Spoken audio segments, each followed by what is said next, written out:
Mark Twain Selected Works. Autobiographical Dictation of April 8, 1907. Quaker City Excursion Notes. I note with satisfaction that the last survivor of the Battle of Navarino is dead. Perhaps we shall now have a rest from that battle.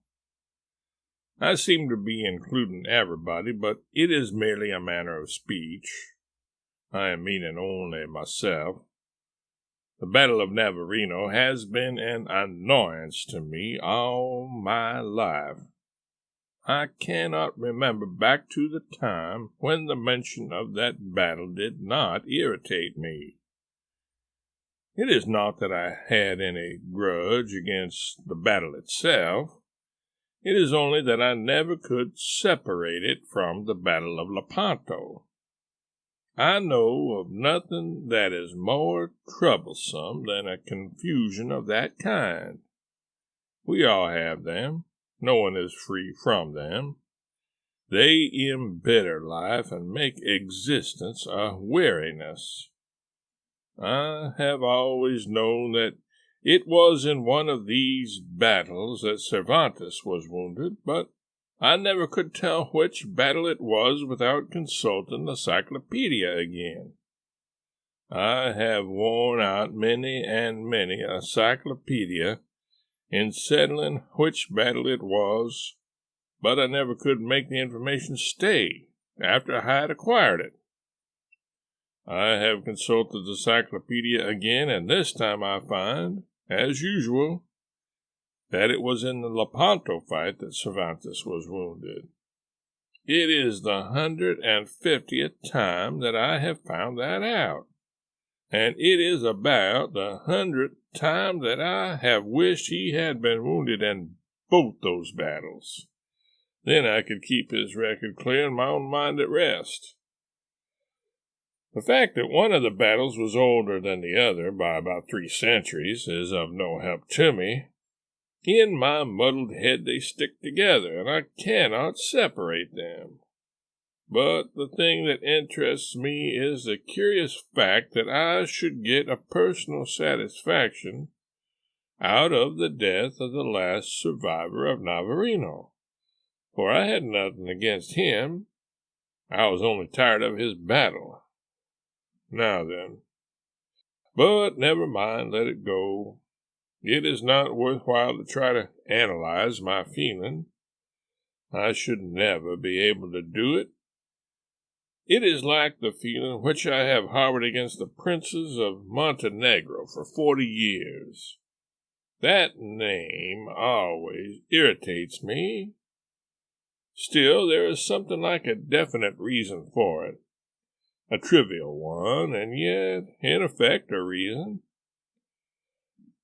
40 years ago, when a party of us representing the Quaker City excursion were examining the sights of Paris and arrived at the tomb of Napoleon, we were halted outside and informed that the Prince of Montenegro was visiting the tomb, and we must wait until he was done with it. We were kept outside half an hour, and time was very precious to us cheap pilgrims. I had never heard of him before, but I inquired and found that he owned a farm in the neighborhood of Turkey somewhere and raised rocks on it. Not an important farm, but since it was a principality, it made the Prince of Montenegro a person of consequence and set him up among the royalties. Years afterward, when I had acquired a family and we were traveling about Europe, I engaged rooms by telegraph in a hotel in Venice, and when we arrived there, tired and worn, we found our quarters occupied. The landlord explained that he had been obliged to give them to the Prince of Montenegro, who had arrived unexpectedly. These were the beginnings of a procession of interruptions of my comfort and repose by the Princess of Montenegro, which has extended down to the present time. I do not go to Europe any more on account of the Princess of Montenegro. They have stepped into my way as many as a dozen times. They have been one of the chief annoyances of my life. Their name is a perennial disturbance to me whenever and wherever I see it. Lepanto, Navarino, Montenegro, these have permanently embittered me against all names that end with O. It seems a trivial thing that I should be affected by such small matters as these.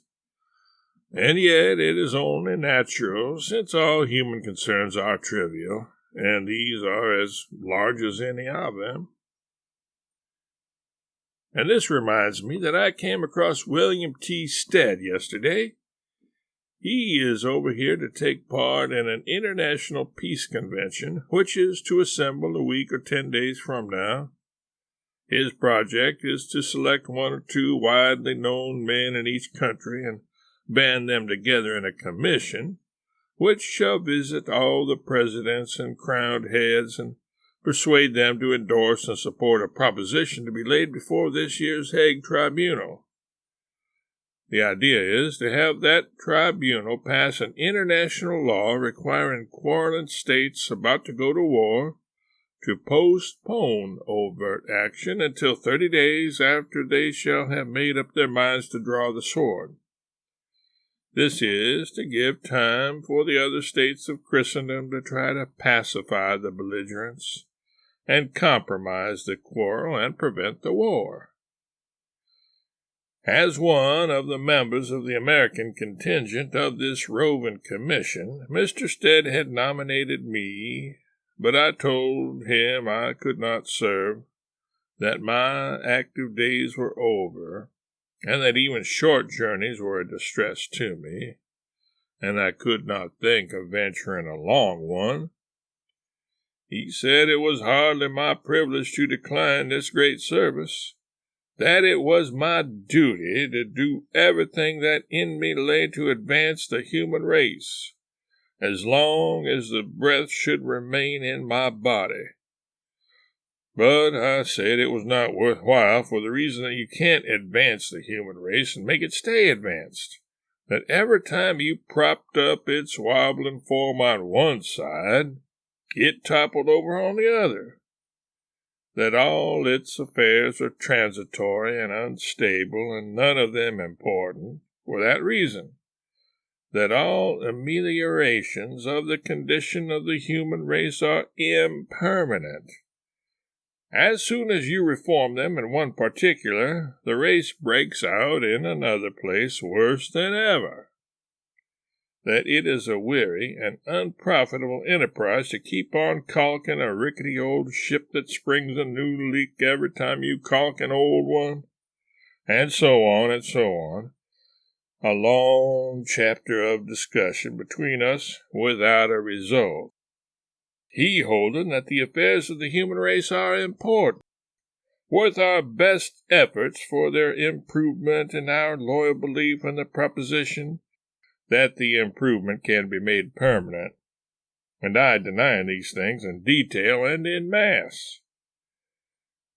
Stead has a large reverence for the human race and a strong belief in its far-reaching intelligence and wisdom. I don't know where he got it, but that is his affair, not mine.